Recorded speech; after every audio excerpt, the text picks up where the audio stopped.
Welcome back to another episode of Pushing Back Chaos with me, Paul Melon. Hope you guys are all well out there. I'm joined by my usual partner in crime, Mike. How you going, mate? Partner in crime. I like it. Yeah, it's good, man. It's good to see you. It's good to hear from you. Just catching up offline has just been really nice this morning. It's a Sunday morning here where I'm at, and I believe it's evening for you, or It afternoon is. actually. It's a Sunday. Yeah. Just the sun setting now. We're just getting into the evening routine on a Sunday night with the family all around. What's been Yeah. going on for you, man? Just honestly, man, so much good, if I'm being honest. Everything over here is great. The team I'm working with has been a blessing. The environment, the culture. I was explaining to Melon, just some of these times when you stop and take inventory of where you're at, what you're doing, kind of a 30,000 foot view to a 20,000 to a 10,000, all the way down to like a like a 5 meter look, and just realize what you're doing and who you're doing it with. Man, I'm just extremely blessed to be here. I spoke on it before. I wasn't supposed to be here. I was supposed to do something completely different. Things turned out differently due to an injury and just the flow of a bunch of other things. And honestly, I love how it turned out. And the people and the culture It's have so just crazy. been, yeah, it is, right. And that's life and how it goes. But I've always stood by, you can be in the worst places with the best people Yeah. and you will have a great time. I've also been in some amazingly good places with the worst people and I had a miserable time. And Man, isn't that the truth? yeah, and it's just that when it comes down to it, it's just the people, man, have been so awesome. It's been a blessing uh to be a part of leading them, also learning from them. I feel like I've learned so much and grown so much professionally, even personally, with some of the conversations I've had outside of work time. And yeah, it's just great. Having a good time. How about you, man? From what you're telling me, you and the family went and had a Sunday movie We did. outing. We did. We're in the stage still where my son Michael at 15, he loves hanging with us. And it's like if he wants to hang out and go see a film, that's exactly what we're going to go do. So we Yeah. went down and he wanted to see Wolverine Deadpool. So we went and saw that together and just Uh, had a good laugh. And I mean, I know that probably the number of times he's going to want to go see a film with his parents is probably a lot less than it used to be. And so it's like we're just enjoying it while it's still happening. Well, I think it's important as a family to go and pay homage to one of Australia's biggest heroes in Hugh Jackman. I Mate, mean, everybody loves Hugh. Everybody. I mean, they have a statue of him in every Australian city, right? Just as the Wolverine, right? Man, he's legit. You cannot argue with what he can do with the singing, the dancing, the stage, the screen. Les Mis, Peter Allen. There is no denying, and he is a hell of a nice guy. In all the interviews I've ever heard with him, and I've listened to some really good podcasts with him. He's just grounded and down to earth. An example, actually, of what I think you would aspire to be if you had success, maintaining that sort of grounding and contact with family and your roots. And yeah, it just seems different, I think, than a lot of people who can lose their way when you get into that sort of false celebrity life. Yeah, yeah. We get lost in another world that truly like doesn't exist. It's just more of like what everybody told me it should be, but it's not real life. But you can kind of peel those layers away and remember of like, no, that's not what it should, or it's not what it's supposed to be. This is what it should be. And you can see the people that can navigate that really well. And yeah, I would agree. He's definitely one of them. Even when he's Yeah. stabbing Deadpool, 200 times in a minivan. you could still be Oh like, oh, man, okay, that's fine. It's just you. That's how he's it having is. a laugh. I know that's right. Yeah, yeah. And last night, Mike, we went and we had a bit of a formal dinner at the local RSL, which is the Return Services League here in Australia, which is a veteran organisation that was established during World War One for return veterans coming So home. that's like for the U.S., it's like the VFW, the Veterans of Right, Foreign Wars. Yeah. right, right. So you can go down, you can have a meal. There's a bar, there's pool tables to play some pool. There's a lawn bowls area outside. It's like a Commonwealth thing. People play this game lawn bowls out in the grass on a summer day and have a beer. And there's also a formal dining room. And the formal dinner was in honor of the Battle of Long Tan, which was a battle fought in Vietnam in 1966 between members of the 6th Battalion Royal Australian Regiment. Had a company that was out on a clearing patrol, and they encountered what ended up being, they thought it was just a section, but it was actually the lead section of a force of between 1,500 and 2,500 NVA and BC. And turned into, it was one of those every leader's worst nightmares, on the corners of 4 maps and in a thunderstorm in a vastly outnumbered position, where they ended up with more wounded and lost than were able-bodied by the end of the fight. And they survived only through massive support from artillery and reinforcement by helicopters dropping ammunition and medical equipment and stuff to them. It's like right at treetop height. They were in a rubber plantation. Anyway, and then an APC force came and eventually evacuated them. And it was just that night, it was the 18th of August, 66. They have a formal dinner at a lot of places around Australia for pretty much all the Vietnam veterans. It's Vietnam Veterans Day in Australia on that day. And we had a formal dinner, Battle of Long Tan, and some really wonderful speeches, and had the pipes and drums inside the dining room, and it was just a wonderful thing to participate in. And there was a wonderful speech given by Colonel Beck, who actually was an instructor my brother went through his Monash University regiment training with back in the day. It was similar to an ROTC program that Captain Beck, as he was then, taught my brother 30 years ago, which is amazing. And he was a guest speaker and spoke about it, and finished with a really interesting highlight between having some soldiers under his command were the alphas, and these amazing young men and women who he just loved spending time with, and they were driven and motivated and knew what to do, and they were getting on and doing it. And he went through a jungle warfare training course, and he had a soldier who was not like that. He had a soldier, he gave him the nickname Smitty, and he said every battalion and every company's probably got a Smitty. Wasn't physically gifted or genetically gifted or intellectually gifted, or he said he wasn't gifted in any way. And he was skinny, and they were trying to feed him up with extra meals, and ended the course trying to get him through this jungle warfare training course with a confidence course at the end of it, which was a 2K obstacle course. It's a sort of 1.5 miles through the jungle, finishing with a 10-meter or 35-foot high tower you have to climb and then jump into the river to finish the course. By the time then Captain Beck arrived at the obstacle, Smitty was in a bit of sort of a ball of tears at the bottom of the obstacle and couldn't get up. And so he sort of encouraged him and cajoled him, and he said he ended up bribing him, promising him his favourite beer, which is called Victoria Bitter, to get him up, and eventually got him up and over the obstacle. And he said he changed his leadership totally from that day on.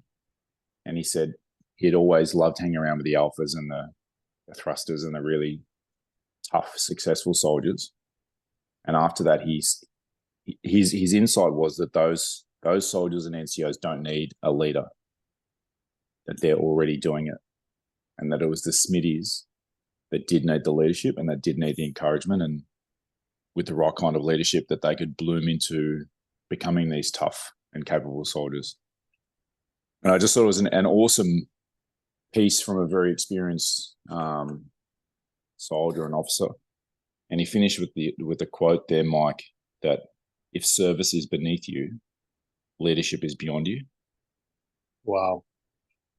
which I thought was just a really powerful piece about servant leadership and the lesson that he took from this interaction with this soldier that really changed him as he moved forward.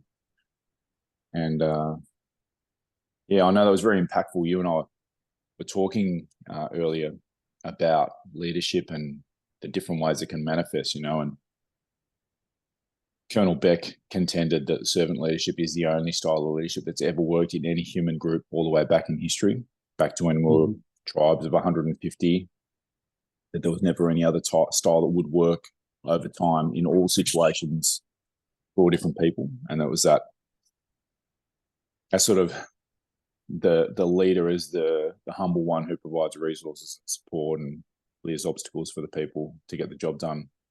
I just thought it was a really brilliant place to start a conversation with you about this topic of leadership.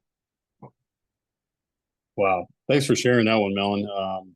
You told me a little bit about it before we hit the record button. I was just kind of blown away, by the story because in some ways I was Smitty. I was 19. I was 19 years old when I came in, man. I didn't know nothing. And I was also about 50 pounds lighter. I'm 225 pounds now. And, I was 50 pounds lighter at 19 years old when I came in out of nowhere, Pennsylvania, into a world of straight up like world-class elite warriors trying to learn about what am I doing here? Quite intimidating, man. Yeah. So I identified with that story pretty much, but now almost 20 years later, you got me thinking about leadership and what that really looks like and responsibilities as a leader as I get older in this profession or really in life, not just professionally, but personally with friends, family, kids, next generation. It definitely is having me reflect on that. So yeah, I think this is a great idea, a great topic, Melon. Some of the points I was thinking about, like what constitutes servant leadership, and we can talk a little bit perhaps about how that changes as we go through our own journey in our life and we grow and mature in age. But I thought we could just maybe cover off a little bit on what we think servant leadership is, and when we've seen that done effectively and when we've been involved in it, how it's worked. And I really think that there's a few points in there about prioritizing the needs of the team, fostering a collaborative environment. The leader has to always lead by example. The servant leader has to be the one manifesting the behaviors and characteristics that they want their team to manifest. There's in these servant leadership teams, there's trust and is built as a focus, and there's a long-term element to what's been worked on. How have you seen? Have you seen those? Have you seen it done differently? What are your sort of thoughts on that servant leadership piece, there, Mike? Yeah, I agree with everything you just said. I think what pops into my head, because this is what I struggled with as a young man, talking about servant leadership. Like, what do the steps look like, and what is the purpose of it? Like, what would drive me to be a servant leader? Looking at my experiences and being a young guy and coming up, there's all kind of different levels of leadership. I mean, there's like autocracies and, there's places where there is zero discussion. It's do what I say or I will crush you. There's no discussion and I'm always right. Time and place for that. I believe there is at times, but, as a whole, I think servant leadership is some of the best leadership that you can have, not just professionally, but in the home as well. Yes. You work for them and they want to work for you, right? It's a two-way street. It's not a one-way street. And it's about gaining trust and respect through action. You can Yeah, I talk love it. you can talk all you want about, oh, well, I'm here for you, and my door's always open, and this, that, whatever. But when I come to you, your door's shut because I'm coming, you know, and your Yeah. words don't match. But it makes me go back and think about what made me become a servant leader. Honestly, it's going back to being the new guy. How was I treated as a new guy? When I asked for help, who helped me? When I wanted to take the next step and learn something new, was there somebody that said, you know what? You're not worth my time. I'm really good and I really don't want to show you or teach you. So just figure it out. Or were there Mm, guys like, hey, man, you know what? I was supposed to go to lunch for the next hour or so, but hey, you know what? Let I'll just grab something quick and then I'll meet you in the classroom or I'll meet you outside and we're going to go through this and I want to teach you because they genuinely want to help you and see you succeed. There's a total difference, and I've experienced both. yes. Um, I relate becoming a servant leadership by experiencing servant leadership. Going back to Mm, the first days as a new guy, how did that make me feel? It made me feel wanted, respected, worthy of instruction, worthy of wisdom from my leaders and elders or more experienced guys. And that was such a good feeling to know that, like, man, I've put in a lot of work to get here, as in, we all have.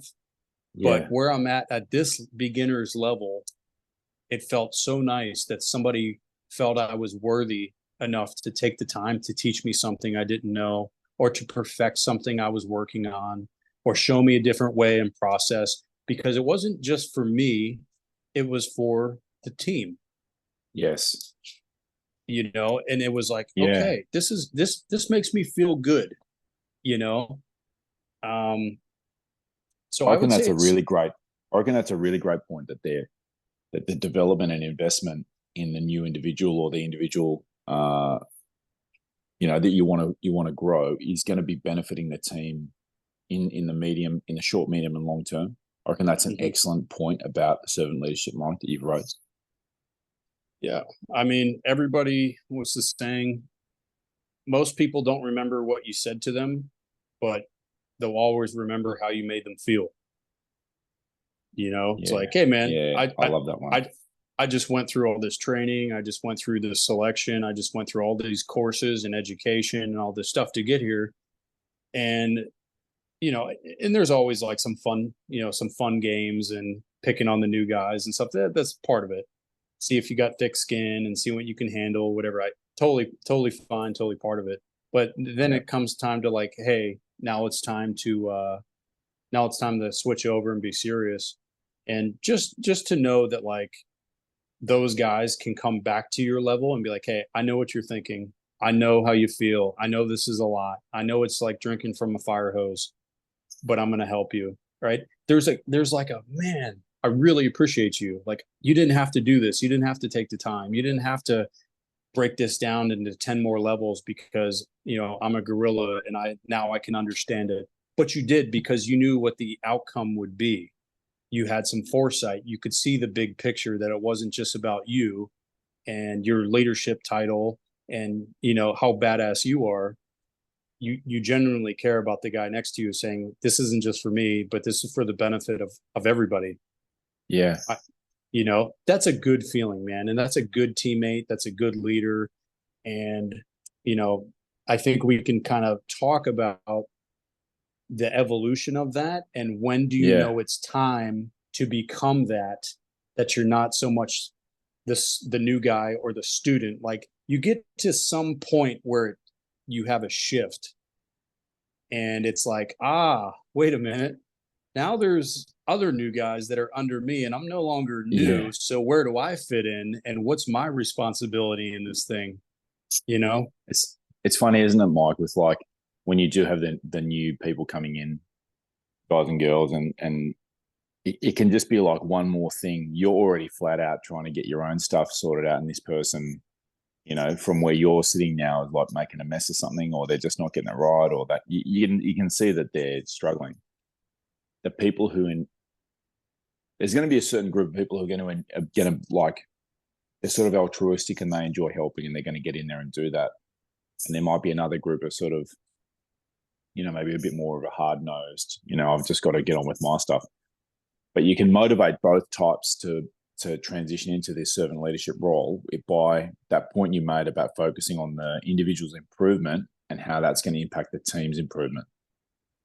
You can have the one they're naturally going to be inclined to do that anyway, and the one who can be guided towards investing in developing and training the junior people in that servant leadership style, because there's going to be benefits to them as well. As the team is going to improve, they're going to see that return on investment, which sometimes you don't see, right? Sometimes you are literally just so flat out with your own stuff, it's hard to see where's the return on this investment going to come. Yeah, and I think if you're worrying about, well, hey, I'm only going to do this because I want a return on investment that I get to see and witness, then I think you're doing it for the wrong reasons. Yeah. There's so many lessons that I've learned in the last year, and it's there's a story about a man that is in the middle of the desert and plants a tamarisk tree that takes hundreds of years to mature and develop, but it provides no fruit, no water, any type of thing, but it provides shade. And he plants it as a sign of selflessness and saying, I won't enjoy this. My grandchildren won't enjoy this, but maybe my great-grandchildren will enjoy the shade of this tree. And it's not for him, And I think when we look at life and like what we're doing professionally, personally, whatever, we're passing on these things as good servant leaders. We're not going to experience the fruits of it necessarily, but future generations, engagements, battles, wars, families will, and that's our responsibility. I hold like the meaning. Yeah, I mean, it's coming into purpose in life and like what we're doing as men and women. That's what life's goal is to prepare the generation to continue what we have. And that's right. It's not about going to work 9 to 5. It's not about gaining notoriety and getting a medal. It's not about, all these things. It's about like, dude, in life, it's preparing the next generation and teaching them how to be as good as you, if not better than you, to keep improving and keep moving the marker forward as we progress. Like you should be proud of that. Yeah. That resonates with me so much right now, Mike. I've had 2 weeks, like my own training finished 2 weeks ago, and I've been back flying, like doing the training missions with the young Australian Army Navy Air Force cadets. And I can't tell you how much I'm loving the role I'm in. Like just going to work and the motivation I'm feeling from being so privileged as to be the one who interacts with these students. I just absolutely love it.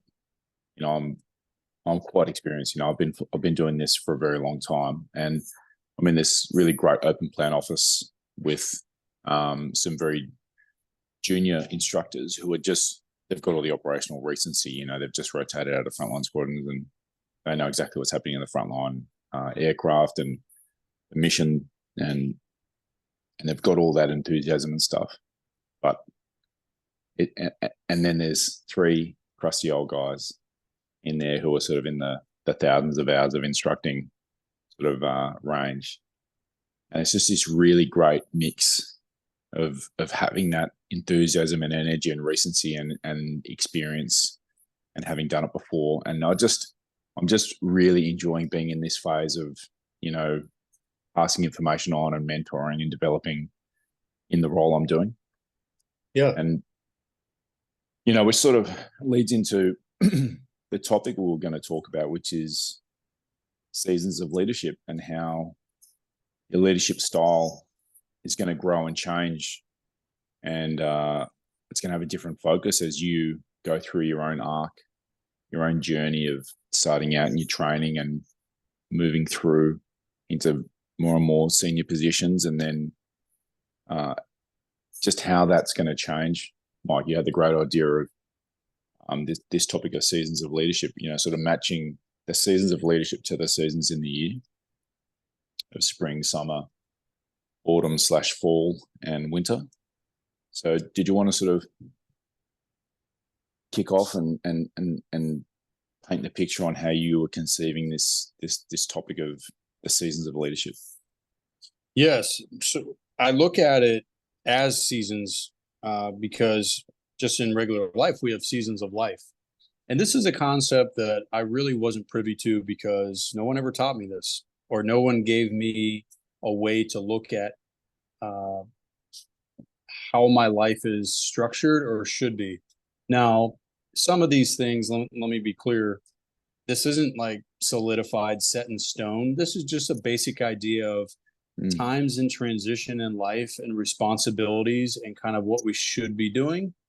Some people get so offended by this because some of their seasons are faster than others, or some of their seasons end up being longer than others because of certain reasons. Like I'll use some examples as we go, but there's one for life and one for leadership, and I'll start out with the one for life so we can just kind of get it. Springtime. It's been estimated between when you're born and 22 years old, you're in your springtime, your adolescent stage. You're fun, you're wild, you're exploring, you're getting out, you do things without asking questions or information.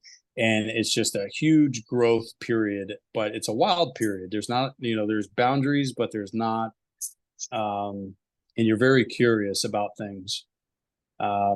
Then comes your summertime. You're flowing into summertime. You've had some experience. You're probably experienced a lot of failures, things that haven't gone your way. And they say this is from like 23 to 40 years old. So that's a pretty significant portion there.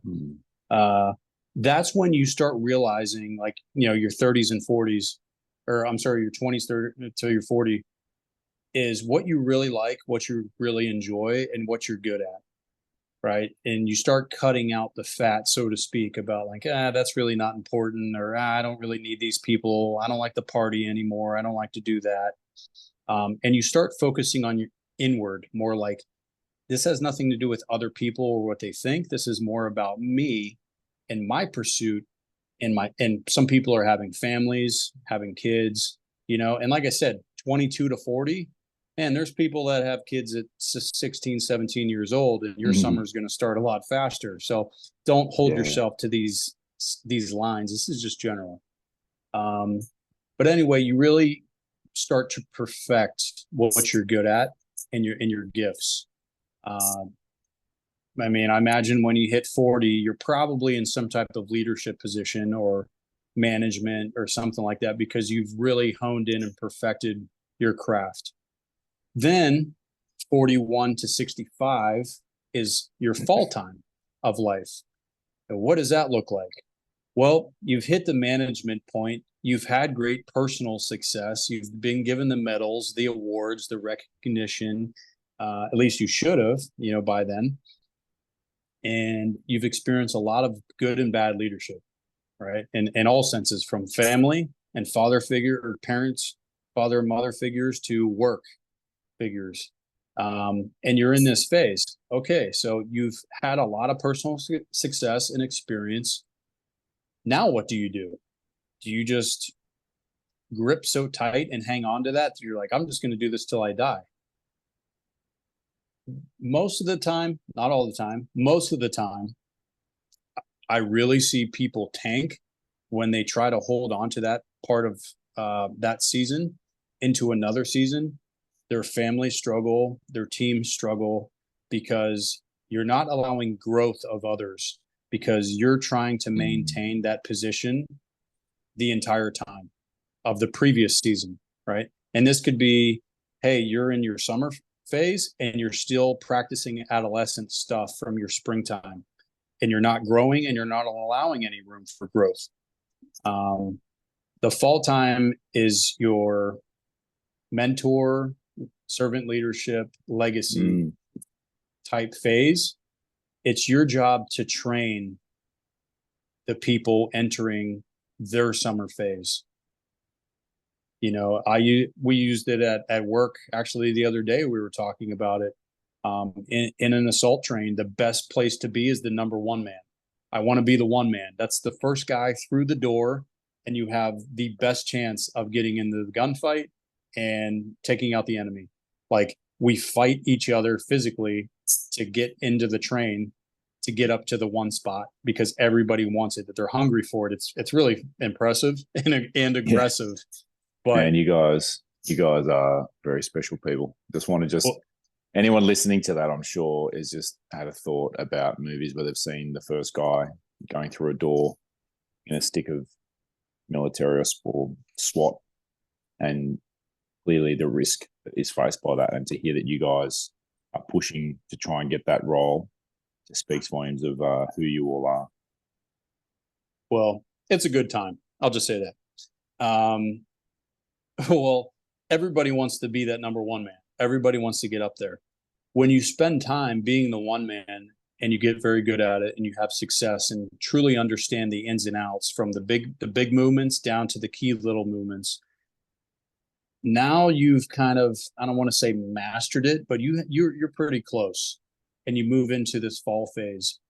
I tell guys, I said, okay, if you're a really good one man, if you're a really good sniper, if you're a really good breacher, if you're really good whatever, and you claim to be as good as you are, that's great. Now I want you to teach the next guy how to be just as good as you, if not better. And that's a daunting task, because, you know, my question to you, Melon, and people listening is, when have you been really, really good at something and you understand it? It flows through your brain to your fingers, and you can execute it perfectly. And then someone praises you and you're like, oh man, yeah, I feel good. And they go, cool, teach this person how to be just as good as you. Well, you know, there's no structure there. There's like, where do I even start? You know, that should be the beginning of, okay, I need to learn how to start teaching, how to start mentoring, how to start coaching in these ways, and passing this stuff on, because now it's expected of me that it's not about me. It's expected of me to teach those in my charge how to be as good as I was, if not better, and take pride in that. You know, I've found myself in positions, Melon, where I've gone back to where I'm 11 years old, and people ask me, what do you want to do as a career in your life? And I'm like, oh, I want to be this in special operations.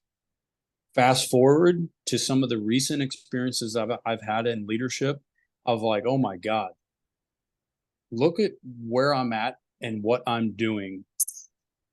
I'm teaching half of the entire force how to do certain skills and perfect them and advance the marker forward. That's my role right now. That's my responsibility in this whole moving piece. That's what I'm doing. I went from wanting to be one in the worst way to teaching the guys many levels above that. And it's humbling, but I take such pride in it. And it's so special to sit, again, the 30,000 foot view. What the hell am I doing right now?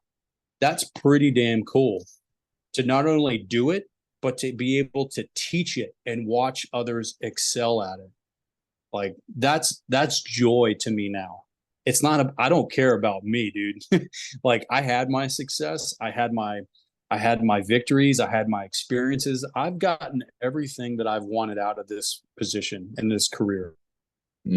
My joy flows from watching others succeed, watching the light bulb come on, watching them push through something they thought they couldn't do, watching them crush a target that is so complex, but they go through it as a balanced, well-prepared warrior, and sit back and be like, man, I had a little bit of part in that. That's pretty cool. That's pretty damn cool. You know? Because it's funny, in the autumn and fall stage, like in life, that's where the harvest occurs. You know, and there's been a lot of work and growth and stuff occur up to that point.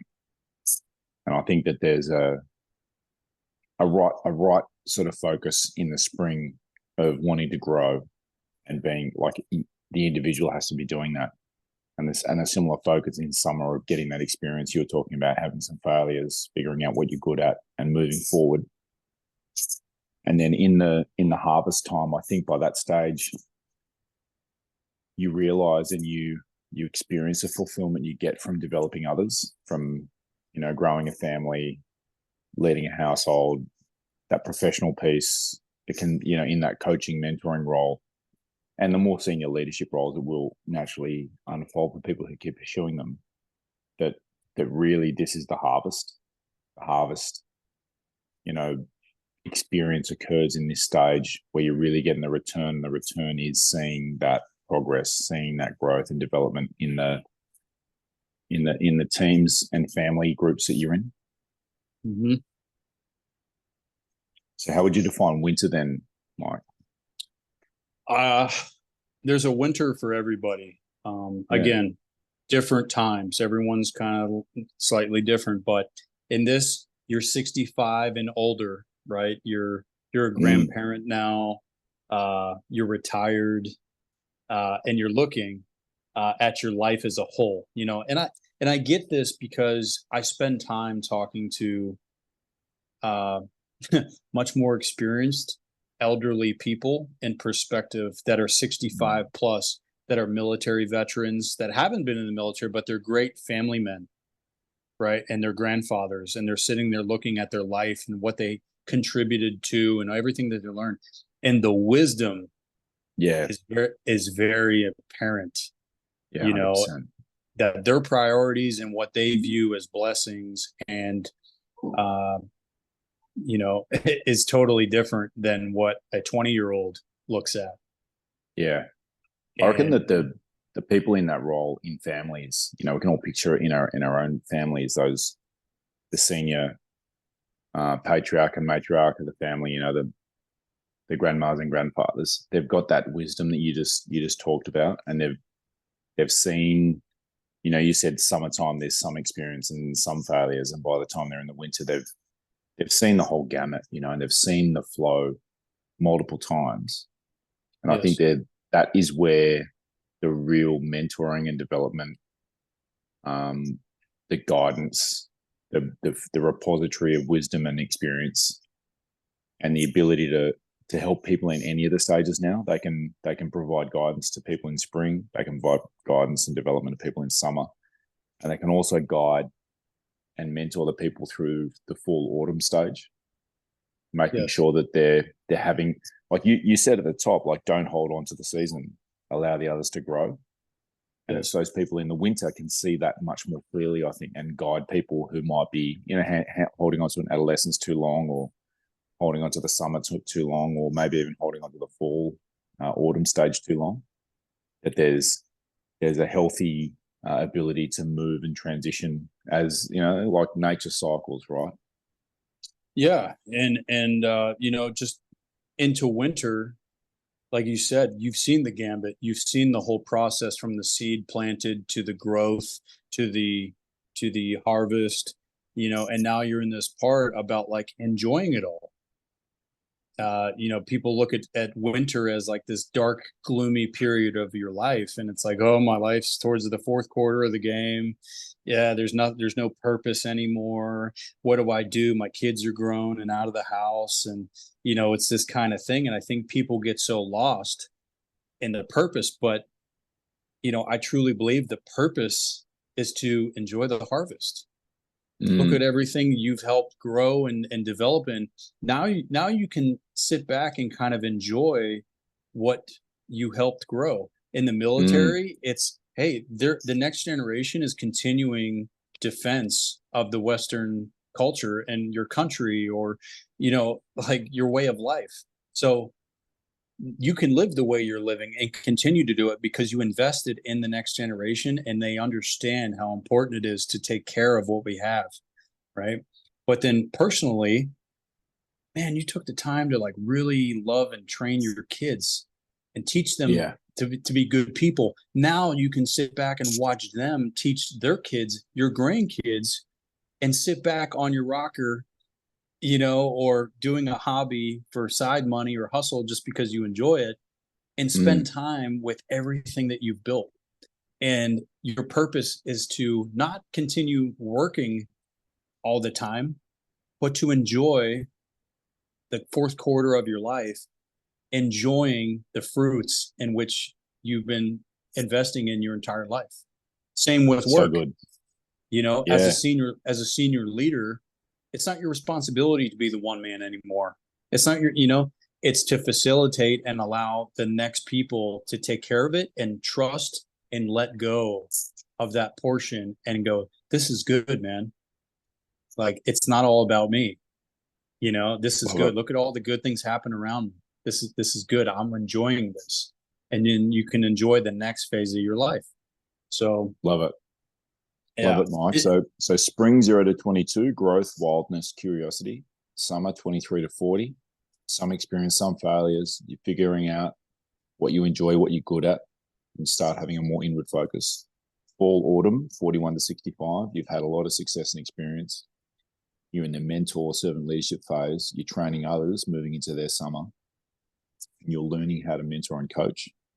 Winter greater than 65, it's rest, reflect, legacy, pass on wisdom and guidance. Yeah. And don't hold on to a season, allow others to grow. Love it. Yeah. So then, And how does enjoy. this, I would throw and enjoy, enjoy. enjoy Enjoy. 100%. Yeah. Have fun. Enjoy everything that you've built and been a part And of. like, just as an aside, like, we should all be wanting to increase that enjoyment that we're all going to have in our winter phase. And that's going to be making difficult decisions throughout spring, summer, and autumn. But there's a delayed gratification piece and an enjoyment piece that when you've made those hard, right decisions, you're going to get to enjoy them, the fruits of it twice. You're going to get to live in integrity in the moment, and you're going to get to look back on it with satisfaction in the future. I think that's a big piece there, Mike, with that enjoyment. All right. Yeah. So Let me ask you a question real quick, Melon. It's about, like, I don't know how to describe this feeling. Maybe just accomplishment, the sense of accomplishment. So when was a time when you were younger that, you were put on a stage or received a medal or gave a speech about something you accomplished and all eyes were on you? What was one of those moments? so so officer training school, which is just over the bay here. It used to be at the Australian Air Force Academy, and it was Mm-hmm. you had to write like a page about yourself and then stand up. And this is maybe on the second or third day, so you don't need anyone in the room. There was an intake of I think about 50 officers in my intake, and I had to stand up and talk about yourself and why you wanted to join the Air Force and why I wanted to be a pilot and so on Yeah. in a group.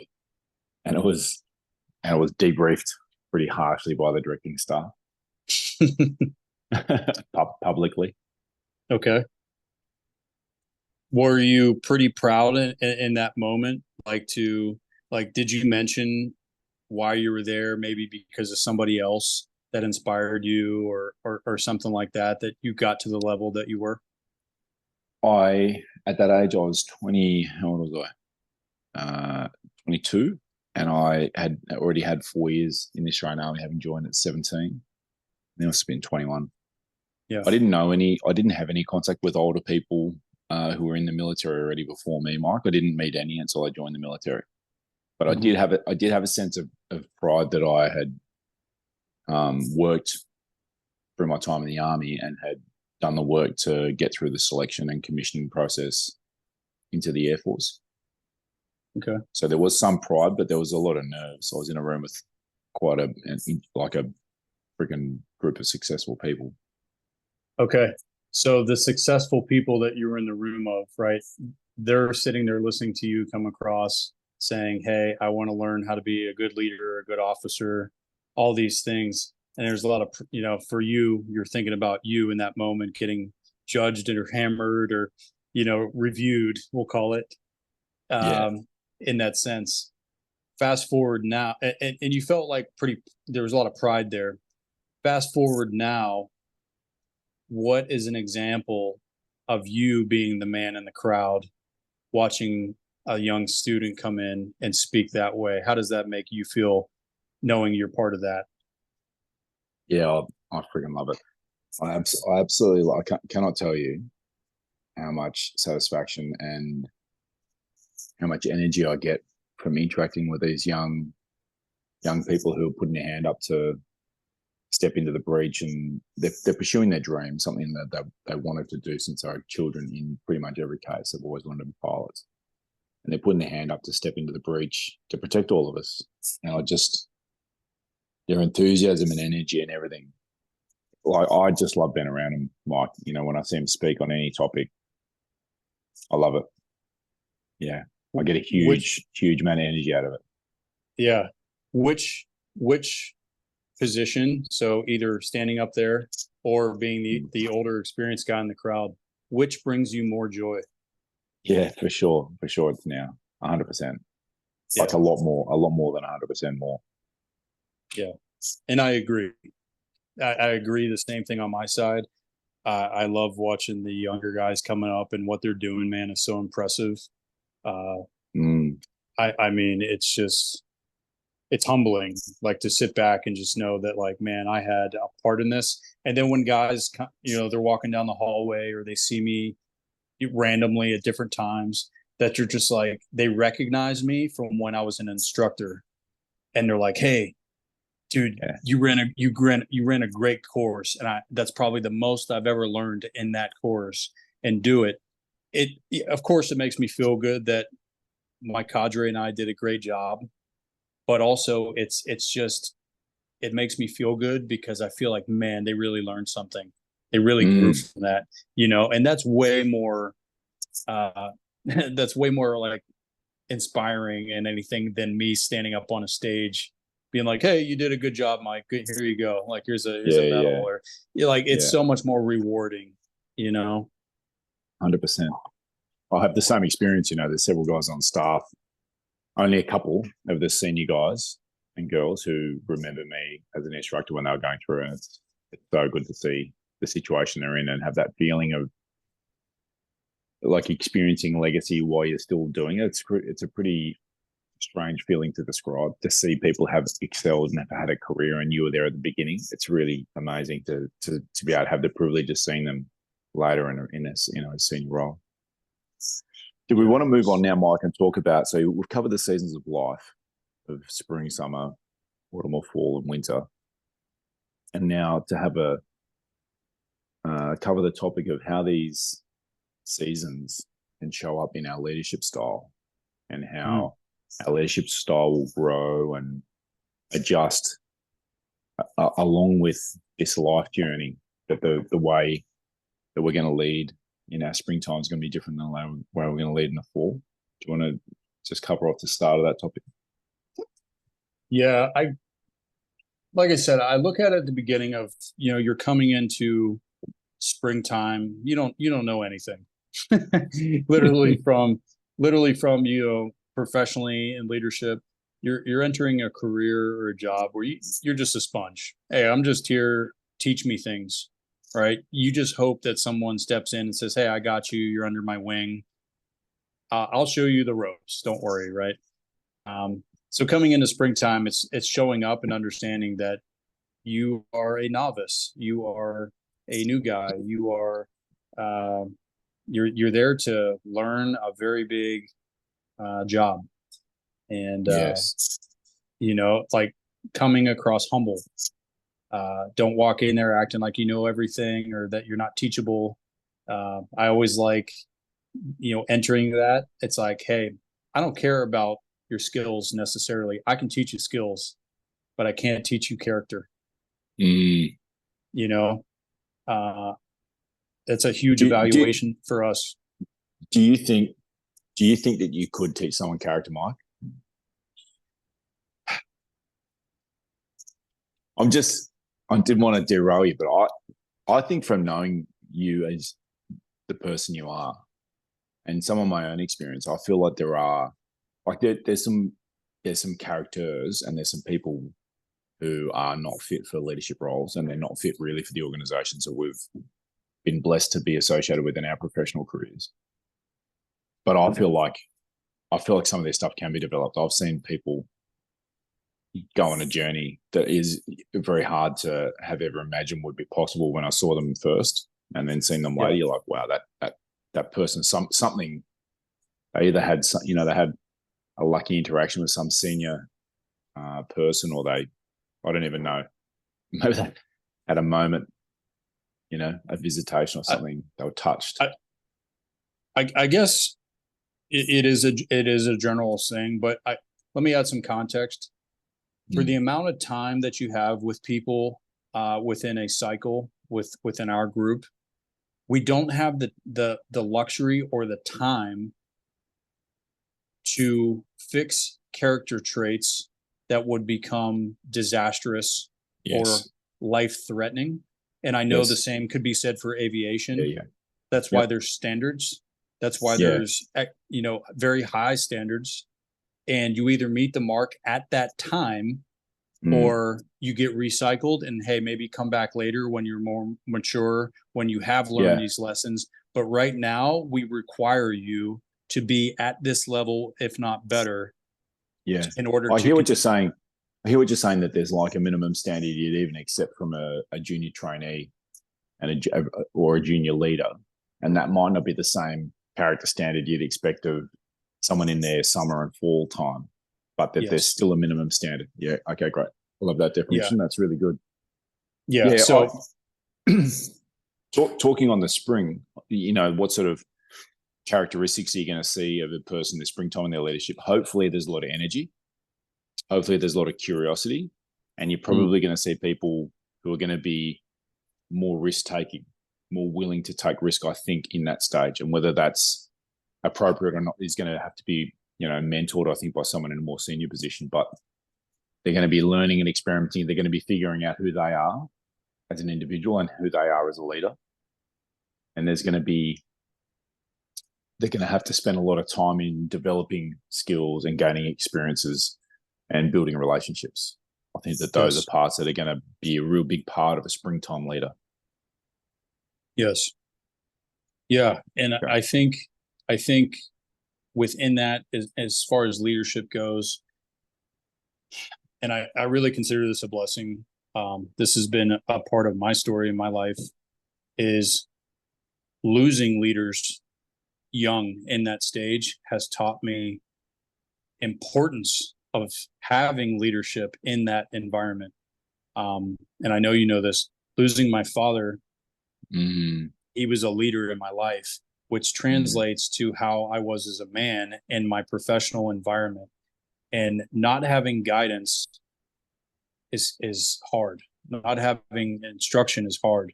When I got into the military, there was so much of it, and I had to try and pick and choose how I wanted to navigate the leadership that was being, barraged at me. There were so many different types, which everybody will tell you, well, my way's right, and you're like, oh, okay, well, how am I going to do this? But that lack of leadership or having solid leadership during your spring phase can definitely influence you to go one or two ways. And I always, looking back, I see that as being relevant in how I was developed as a leader, that everything wasn't perfect. I didn't always have a solid father figure. I didn't always have those guidance when I would be at work and be like, how am I supposed to lead other men? How am I supposed to train or learn how to, not a whole platoon or anything, but maybe a fire team of like 3 guys. It's like, how do I even manage that? In the springtime as a young man. So that was a big thing for me, is just understanding loss, but also lack, like there's a void there. It's interesting when you're when you're in that springtime phase of leadership, you haven't seen that many leaders yet. And I think early on, you don't have that many, you haven't got that range that you see over, later in the leadership journey. And so you can be really binary, like I want to be exactly like that guy or exactly the opposite of that lady. And you can be because you haven't seen that many yet. You've experienced something, you've like, oh, that worked, and I want to be like that, or that didn't work. I definitely don't want to be like that.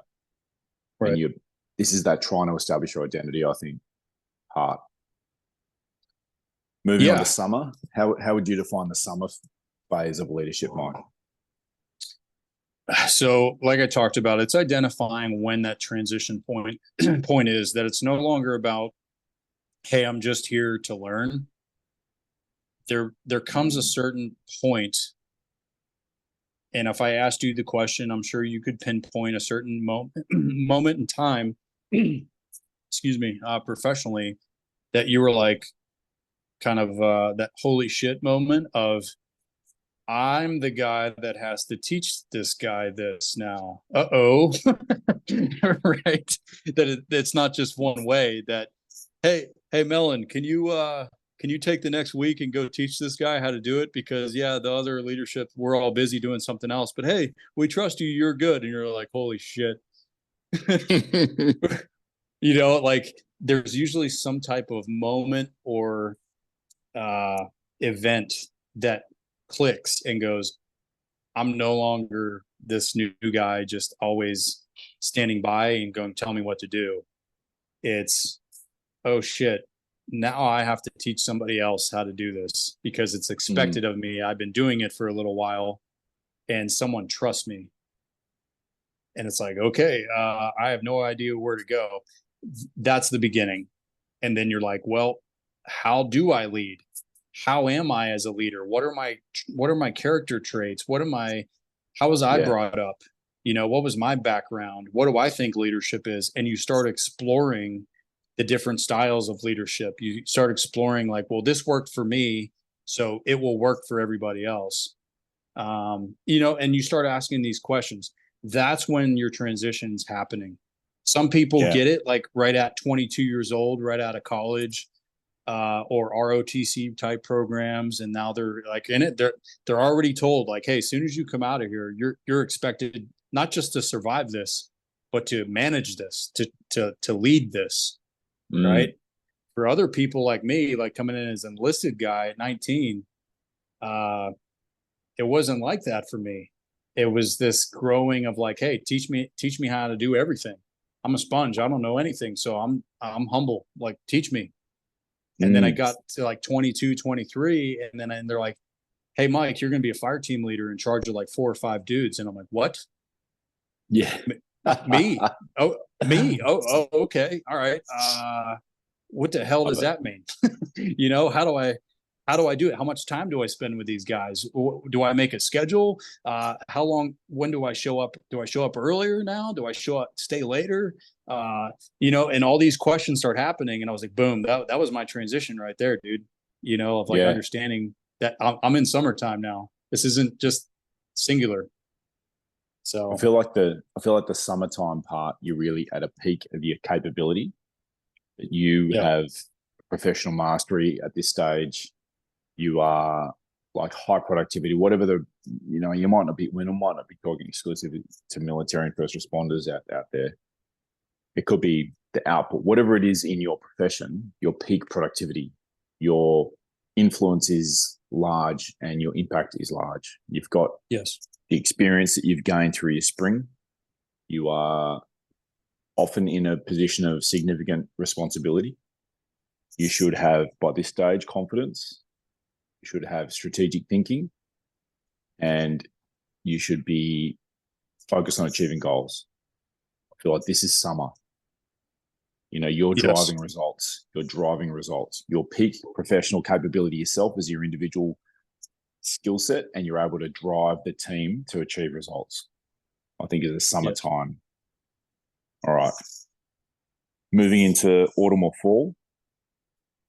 So what are your thoughts here as the autumn or fall time, harvest is happening, reflection is happening, and you're starting to have to think about beyond yourself now, right, Mike? Is it according to your seasons of life? So how does that manifest in leadership?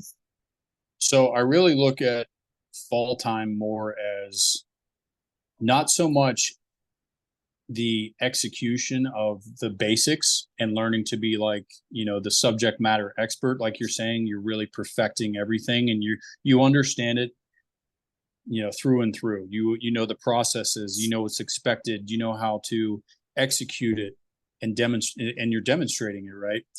Now I feel when you're in your fall time, it's about managing those that are doing that. So, you can't step into Burger King and learn how to make the burger while you're managing, the financials and all the backstory stuff that goes into running a Burger King or something. You know what I mean? Like, you can't be up there like, hey, how many pieces of lettuce and tomato go on this? Well, managers are coming in going, hey, how much money do you need for the fiscal year to keep this thing running? And what are the problems? What's wrong with the plumbing? What's wrong with the garbage? What's wrong with this?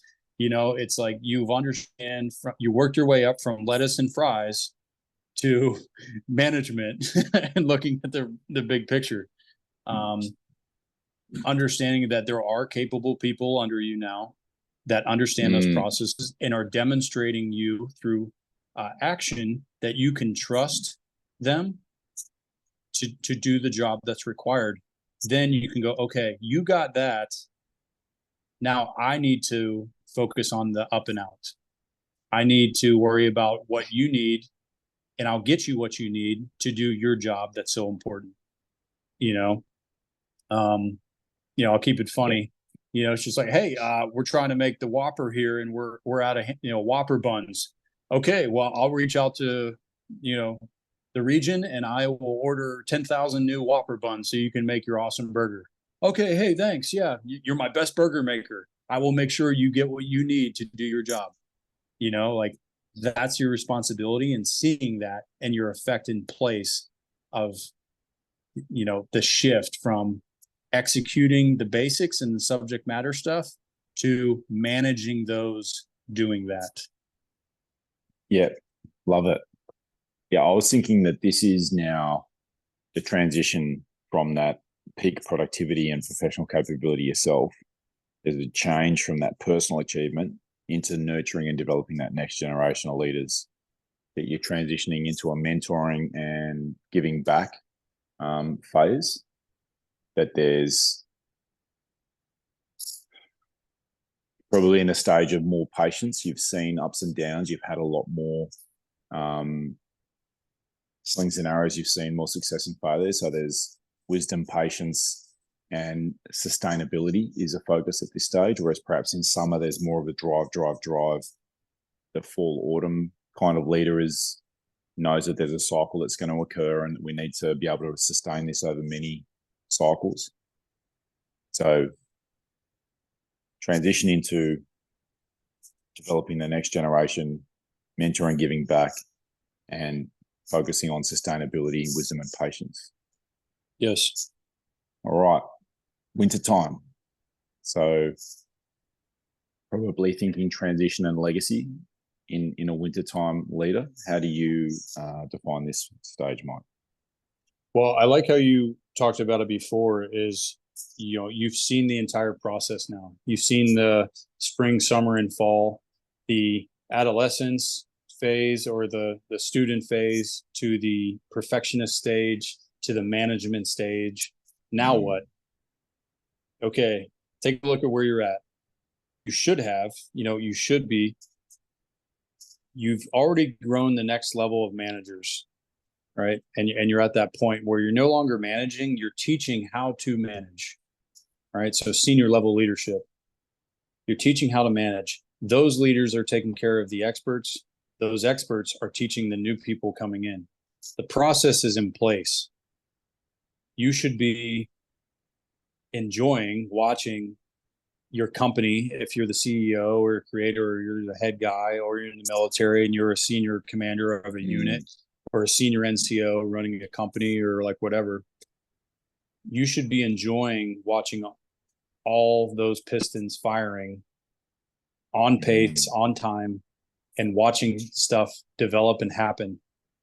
Then really, you're still on the up and out, looking at even higher levels to provide your teams at every season, every level, with what they need, and never be blind. This is another thing. We should never be blind enough to return to the level of spring and say, what's going on here? Where's the seed being planted? What's being taught, right? And observe. I heard a recent podcast about a special operations commander who would routinely go back into selection as he'd put his camis on and go in as a student. Wow. And take a beating with the students that were in selection, because he wanted to know what it felt like for them, and go back to, man, yeah, I remember this. This really sucks. And, there's moments of where there's like no hope. There's moments, what are the instructors saying? How are the instructors treating me? And you're looking at what the facilitation is of that environment is. From a senior level, you're going back to the roots, going, is this still right? Is this still healthy? Is this still productive? And he would revisit all of the seasons of his career, his military career, and put himself back in that environment, put himself back in that shoes.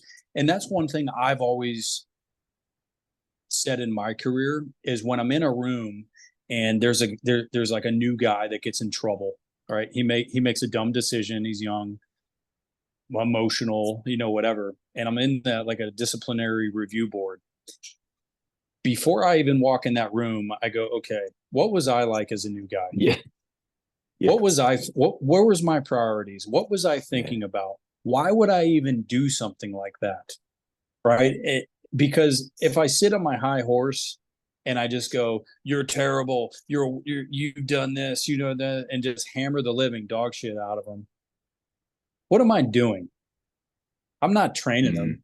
I'm not mentoring them. I'm not coaching them. I'm belittling them. He's not going to come to me to ask for, hey, what's right? What should I have done? Whatever. He's like, this guy just obliterated me in front of this board, man. I didn't learn anything. He's probably going to become very negative, or, like, scarred from, like, ever trusting anybody in a leadership position. It's like, dude, I was a new guy. I probably would have done the same thing. What if I was in his shoes? What would I wish someone came and said to me or done for me to make that better? And then insert myself into that spot and say, how can I be this for this guy? You know what I mean? Yeah. That's like senior level leadership across the board, revisiting all seasons, but just enjoying what you built. Yes. Yeah. That's excellent, Mike. I was thinking winter, you're transitioning out of the senior leadership role yourself, that the focus should shift into legacy, which you just talked about. There should be a reflection, and there should be a transition of knowledge and power into the next generation of people in the summer, autumn phase. The focus changing out of the active day-to-day stuff and perhaps moving into more writing, speaking, advising. So you're still influencing. This is the wintertime leader, that you're guiding and influencing from life experience. Like I was thinking about Colonel Beck the other night, that he's in a position of influence based on his character and who he's been over so many years, that life experience is still providing that guidance and experience. And at this stage, in the winter stage, your focus should be the deep purpose, and you're probably going to see the deep purpose in a way that no one else in that organizational family is going to see. That humility is going to be a big part of it, and that there's going to be a desire to have that organizational family have a lasting trajectory, a lasting impact. Yeah. That's a good question. Real quick, Melon, is you said maybe moving on to writing or speaking or sharing. There's a lot of people these days, a lot of communities where very senior leaders, military, will keep it, come out and write books or do interviews or big speeches about life lessons and all these things. And a lot of people get offended. Right. Like, who gives you the right to speak on all these things and put it out? And now you're gaining fame and money and Right. position and all this stuff. So Well, I think, yeah, how, like, what's your take on that? Like you just said, right. like, hey, in the winter time, you should be sharing all of this wisdom with the Yeah, world. yeah, yeah. And I, But I hear what you're saying, right? Like, so I feel like that the last thing there with the focus being deep purpose and humility, if you're coming from deep purpose and humility, you're not going to be making it about yourself. So I feel like when the people can be doing the, you know, getting spots on TV or making speeches or writing books, maybe the ones that you know, I'm hearing in your voice that there's been an abrasion. You know, there's been a reaction to a way that they've been. That has probably come from that point you were talking about. Don't hold on to a season and allow the other people to grow. That there might be a this is all about me still, and that is what causes people to get there. You know, you feel something, you get a reaction to this person. You're like they're not coming at it from this position of purpose and humility. yeah, So perhaps if you're in that stage of I am trying to capture wisdom and pass that on. You're in that, you know, speaking speeches, or it could be grandfathers talking, you know, at a birthday party or on Christmas Day or whatever, capturing lessons and advising, and they're not doing it thinking about themselves anymore. I think that's when it's going to land much more easily for people, that they're not hearing still, you know, me from someone in this stage. Does that answer your question, Mike? yeah, no, it definitely does, you know, and you can definitely, I think, tell the difference. It's just when there's so many that come out, I think they all get kind of like grouped into a box of like, Yeah. look at all these self-service, you know, assholes that are just Ah, selling out, you know, and doing stuff. And, you know, I can see points of agreeing and I can see points of disagreeing as well. But my ultimate question is, with so much unique, strong experiences in management and life lessons, if we're mm, not sharing it, then what happens to that wisdom when you die? exactly. It's Like gone. if someone's really like, you know, I want to solidify the legacy and the trajectory of my family, and they're in that winter period of leadership in the family and providing, you know, mentoring and advice and guiding and influencing from life experience, it's going to be very different than like the grandfather who won't let go of the reins and still driving the kids to do this and do that. And there's that resentment, intergenerational resentment can happen. And I think that that could be a similar thing in a professional realm where someone's still holding on. Like you said right at the top, don't hold on to a season, allow others to Right. grow. And when you're coming Right. influencing from life experience with humility and a deep purpose, like, you know, I'm going to be gone in 50 years, or I'm going to be gone in 20 years, I'm going to be gone in 10 years. It's not an ego driven uh, urge to talk. It's coming from, um, you know, wanting to gift and pass on. And I think that's going to be taken very differently. Yeah. I agree. I agree with you. All right, man. So we've covered off the seasons of leadership, and just quickly, we could just maybe touch there on the leadership styles that are going to work there. So in spring, you've got to be embracing learning. You've got to go in there with that beginner's mindset to be open to taking calculated risks. You've got to build your network, and you've got to find mentors for yourself to grow. That's springtime. Summertime, you're now starting to leverage your experience. You're starting to drive change yourself. You're driving for tangible results, and you're going to start to have mentoring come in. In the fall, autumn, you're going to now shift your focus into nurturing and developing. You're going to start being thinking about legacy and how that can be sustained. And then in the winter time, it's passing on that wisdom and knowledge, leading through influence and inspiration rather than direct control. Do you agree with those as just sort of little styles people can implement, Mike? Absolutely. No, it's a great recap. I liked how we broke that down as we always do. And yeah, and it's great because none of this, like Melon and I, we don't really have any notes in front of us. We're strictly speaking from experience, and just, we're not making this up. This is stuff that we've lived, that we've both gone through. Melon's like a season ahead of me, and he's one of my mentors, and I learned from him. And just looking where I'm at, I'm a mentor for other people now. Whether I asked for it or not, it's there. And it's just having the awareness of it. But no, you broke it down really well, Melon. All right, man. Well, we would love to hear what you guys think about seasons of life, the seasons of leadership. We'd love to hear about what your thoughts are on servant leadership yourself, and any other topics, things that you'd like us to cover. Please get on the socials, and we respond to all messages, and we love all the feedback. We'd love you to share, subscribe, and leave reviews on the podcast. It really helps drive the algorithm. And is there anything else you'd like to leave the listeners with, Mike, before we close?